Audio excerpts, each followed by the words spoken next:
Your name is Rose Lalonde. Last thing you remembered was screaming, then a freefall, then feeling the stinging thud of branches braining you. Now you're in bed, wearing a purple robe. Hello? You call out. No one answers. You squeeze your eyes shut, remembering what's just happened to you, like trying to hold on to a dream. A dream. Your eyes shoot open. A dream. You're inside a dream world. You've heard about this before. Holy moly! You hear a squeaky voice nearby, whipping your head around, hand moving for your knitting needle wands, which are no longer there. Failing that, you leap to your feet and grab the interloper by the collar, pinning him to the wall. Who are you? You demand coldly. The fellow is about 2 heads shorter than you, which is impressive because you're a mere 5'0". Gah! Let me go, you friggin'...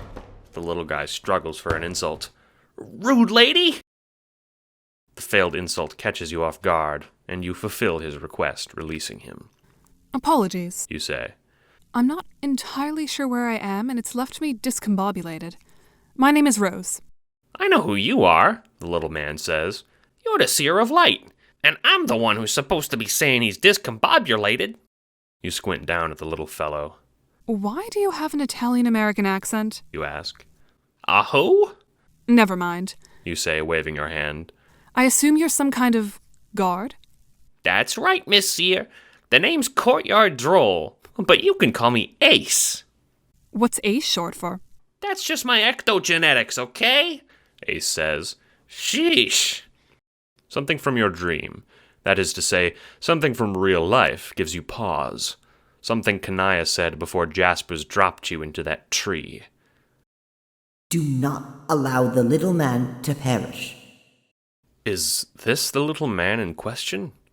You figure it can't hurt to keep him from perishing either way. What are you looking at? He asks, crossing his arms. Nothing. You say.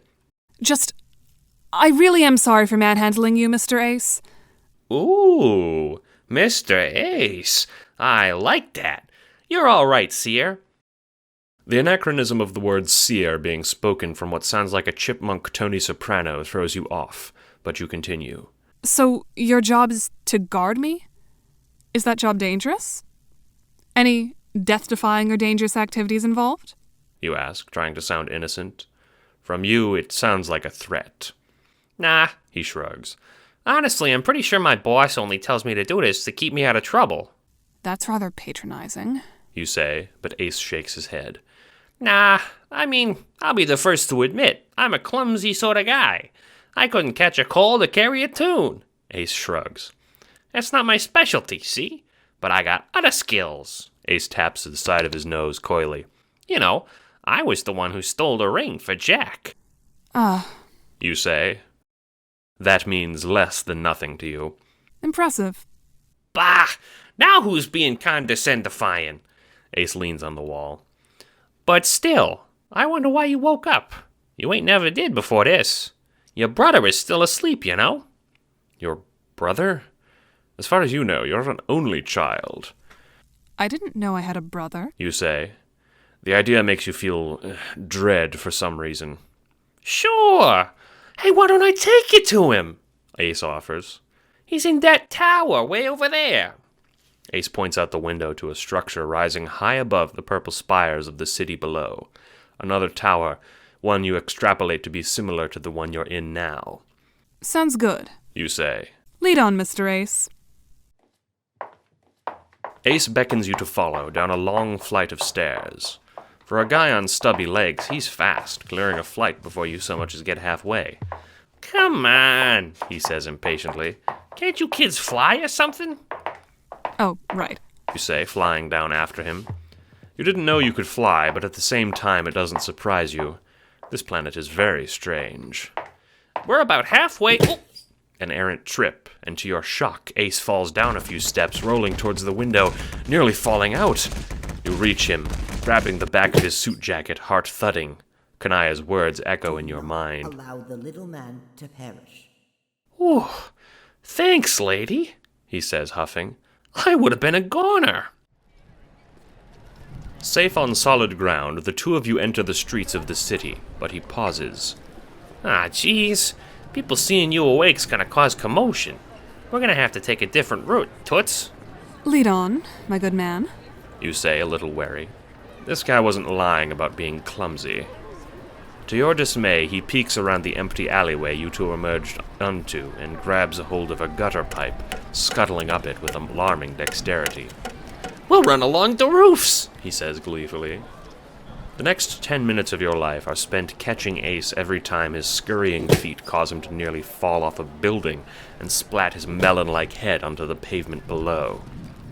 Whew. Touch and go, Rose, but we made it. Ace seems oblivious to the danger he was just in. We certainly did. You say, breathless. Flying around is exhausting when you're trying to preserve a clumsy little guy like him. Furthermore, the purported goal of trying to lay low failed abjectly. Essentially, the whole city of black-shelled laborers saw you. You're fairly sure you even heard someone shout, "Hey, the droll's going to the Knight's Tower!" Still, he's not dead. The little man is still alive. You follow him back up the stairs leading towards the other tower's peak. Is your boss nice? You ask, making conversation. Ha! He laughs a single amused syllable. He's the roughest, toughest, meanest, nastiest guy in the medium. Sounds difficult. No way. That's why I like working for him. He let me be one of his right-hand guys account of my enthusiasm, even though I am kind of an airhead, he says cheerfully. You're beginning to understand. This is an Addams family situation. Bad is good for these folks. I was in deep with this guy. He made me do some work for him. I'm good with numbers and whatnot, so he made me fix some bets for him. A bookie. You listen, watching carefully every time you two pass a window. And the boss, not my bookie, my man Jack, he stepped in. Said it wasn't right pushing around a little guy like me. That's nice of him to elevate you from that situation. You affirm. Yeah. You should pick on people the same size as you, I think. And I live by that. The droll pauses, the strain finally catching up to him. He huffs, leaning on the wall with one hand hunched over. Anyway, the bookie wasn't happy, so I still gotta watch my back. But... Below you, you hear a commotion. Someone just entered the bottom floor of the tower. You can see them from above, leaning down to look. Oh, shit, Ace hisses. Speak of the frickin' Lord of Double Death, and he shall appear. Who's that? You ask. Below are three men, one burly fellow wearing a purple-colored brass knuckles, the other two smaller, but no less mean-looking. That's, Ace gulps audibly. That's that bookie I was talking about. Shit. This must have been what Kanaya meant. Well, you're not about to let this little man die, even if it was just because a troll told you to do so. You're going to do it because you're beginning to like him. What are we gonna do? Ace whispers, hopping from foot to foot. You have an idea. Hide! You hiss. You have no weapons to aid you at the moment. No weapons, at least, but one. Gravity. On each landing, the massive spiral staircase leading up the tower's peak, there are small vases full of purple-hued plants, which both of you crouch behind. From below you hear the group climbing, their shelled feet clacking on the purple stone. You clench your teeth. You don't feel super great about a plan to push guys down 50 meters of stairs, but on the other hand, you're pretty sure they're not going to care who they find. Your heart hammers as you wait, the footsteps getting closer. You can hear one of the little guys speaking. Why'd they make this with so many stairs? He says, wheezing. Why'd they make you so whiny? Returns a gruff, deeper voice. Soon, their feet touch the landing you're on, and you hold your breath until you see one's knee from behind the vase. Ace! You cry, shoving with all your might. Ace follows suit, and together you topple all three of the goons, watching them clatter down the stairs. A small one lands first, followed by the burly one who crushes him under his weight. The third follows the rear, skidding a foot or two on his face. The bigger they are, You say, dusting your hands off. The harder they fucking die, Ace finishes. close enough. You grin, motioning for him to follow. Before long, you reach a door. No doubt this is your brother's room. Ace pushes it open, and as he does, your fears are realized. God, he even sleeps with those fucking shades. You hiss under your breath, staring at the prone form of Dave Strider. Looks like he's still asleep, Ace says, prodding Dave's cheek.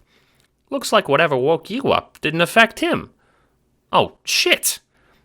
Ace grabs a walkie-talkie on his hip. Sorry, gotta make a call. You lean down by Dave's bed, watching him distastefully. You're glad your friend is here, but still... Brother, you're both only children, raised halfway across the country from one another. She's awake. Yeah, not the night, though. Uh-huh. Ace speaks just outside the room on his walkie. You got it, King. Ace re-enters, hopping up on Dave's bed. What do you say we fuck with him? He says impishly, a smile growing on your face. The next 5 minutes are spent fucking with Dave's sleeping body. First things first, of course, is the writing on his face. Ace provides a pen, and you take turns sketching things on his mug, pushing his shades up onto his head. A dick, the word drip, dark circles under the eyes, the complete makeover. Next, you locate a weird-looking doll with a blue tuxedo nearby, placing it in bed with him, simulating a Puppet Dave cuddle session. Finally, the coup de grace. From a nearby bathroom, Ace produces a warm cup of water. I heard when you stick their hand in water, they piss, he says gleefully. Then by all means, Mr. Ace, do the honors. You step aside, grabbing Dave's wrist. He snorts in his sleep, but doesn't wake. Piss City, here I come! Ace approaches, but suddenly, the cup of water explodes in his hand, splashing over Dave's face, who stirs. Both your and Ace's heads whip towards the door. Standing in the doorway is the massive goon from before, leg bent at an awkward angle, leaning heavily on the doorframe, holding a smoking gun. You fucking rat! The burly bookie bellows, pointing a shaky barrel at Ace, who freezes in terror. Dave groggily moves, hand locating his wet face. "What's going on?" Dave mumbles, but you don't have time to reply. You step in front of the little man, teeth gritted. "Oh, I get it," the bookie says, sliding up the doorframe. "Jack ain't here to protect you, so now you're using the players, is that it? You're nothing but a little bottom-feeding shit." You rush the burly man, planning another push, but this time he's ready, shoving himself out of the way, his gun clattering across the floor. You sail into the hall past him. Ace! You cry, and he takes initiative, scuttling forward to grab the gun, pointing it fearfully at the bookie, who freezes. Without hesitation, Ace fires, but for his trouble, instead of a bang, he hears a click. As he squeezes the trigger again, there's another click. Who are you guys?" Dave says from inside, lowering his shades over his face. The duo ignore him for now. The bookie chuckles, taking out a small knife. "No one to protect you now, huh, Ace?" Before the galoot can lunge, you leap onto his back, arms around his neck, trying to weigh him down.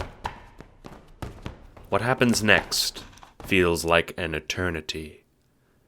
The blade leaves the bookie's hand, his aim severely misaligned due to your tackle. The knife sails straight for Dave's head as the bookie falls backwards, directly on top of you, knocking your wind out. You push him off with a pained grunt, and he bellows as he takes his other promised trip down the stairs. And as you sit up in terror, you watch the knife careen towards a groggy Dave's face. You feel a scream leave your lips, but it's cut short as something jet black blocks the knife. Ace. Dave catches the small frame of the little Carapacian in his arms, blood beginning to blotch his black suit. "What?" Dave looks bewildered. He had just woken up and a dead man had fallen into his arms. You rush to the bedside, hands shaking, indecision filling your mind. Ace. You stammer. Ace groans, his eyes squeezed shut. I did it. He hisses, coughing. Blood drips from his lips. I guarded The dreamers. You failed. You let the little man die. You didn't know him for long, so you can't say you're incredibly racked with grief at Aeth's death, but a weighty sadness falls over you. You don't have tears for this little man, but you feel that you might have grown to like him. From his belt you take the walkie-talkie, speaking into it, turning around, letting Dave hold Ace. Hello? Is this the king? You speak into the receiver, waiting. This is King. Who's this? Where the hell's Ace? A suave, irritated voice replies over the scratchy radio. I have bad news. You say solemnly. All right, but again, who's this? The voice repeats. This is the Seer of Light. You say, repeating the moniker you'd heard Ace call you. Ace is... Silence on the other end. Ace is dead. You finish. Another long silence. You'd better start talking fast, little lady, or I'm liable to come unglued. What, you steal Ace's walkie or something? This ain't a prank. King's voice is tinged with a terror that makes your heart ache. He sounds frightened for his friend, but his fear is too late. Ace died. Someone nearly killed the knight, and he blocked the knife. You speak austerely. Rose? Dave speaks from behind you, but you wave him off. Fuck. If I find out you're lying, kid, I'll skin you alive. You hear me? My Aces. The pain comes through even on the low-quality call. Rose? Dave repeats. Not now. You hiss at Dave, turning back to the walkie. He's... King's voice cuts off. Get rid of this radio. You hear him whisper to himself. Oh, God, I gotta tell Jack. You oblige, tossing the radio out of the window, watching it sail above the purple city below. Rose, Dave says one last time. You look down at him. His purple pajamas are bloody, but the body is nowhere to be found. What? You blink. Where the hell is the body? You demand. I don't know, Dave says defensively. He turned into fucking grist. You're the one who just handed me a corpse like a sack of goddamn apples. You pinch the bridge of your nose. And another thing, Dave says, looking around. Where the fuck are we?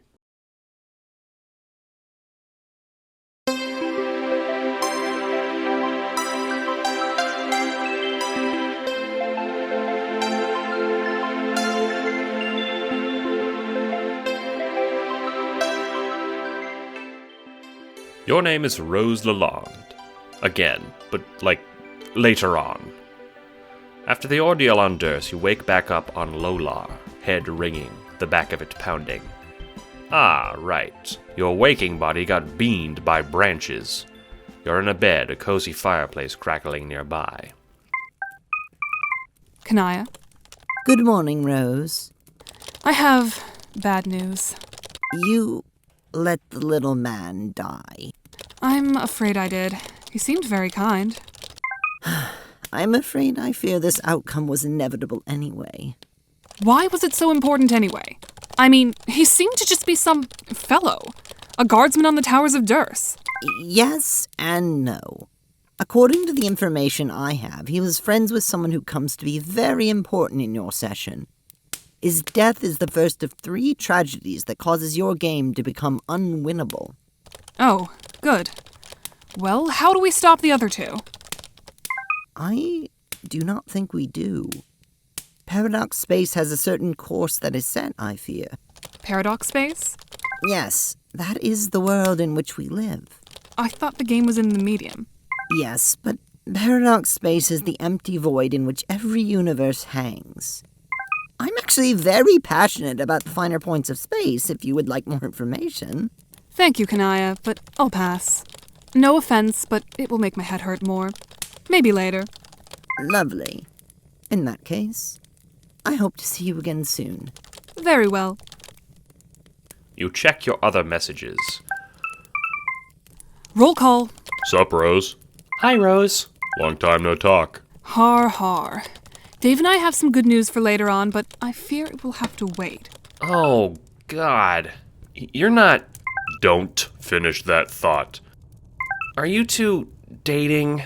No, June, no, I will fuck. skin you alive. You fuck. Never say anything Take that that shit disgusting back. again, June. You're better than this. Okay, Jesus Christ, hop out of my ass. Just never say any shit like that again and we're cool. Ugh, glad that's cleared up. Any word from Jade? Nope. She said she's finished exploring, but she kinda sounded annoyed. I guess we should all just continue beating the game then. I'm doing pretty good on low hack. This shit is easy for DS and me. Right now he's dispatching some boss while I'm setting up a grist grinder. Should make getting stuff easy.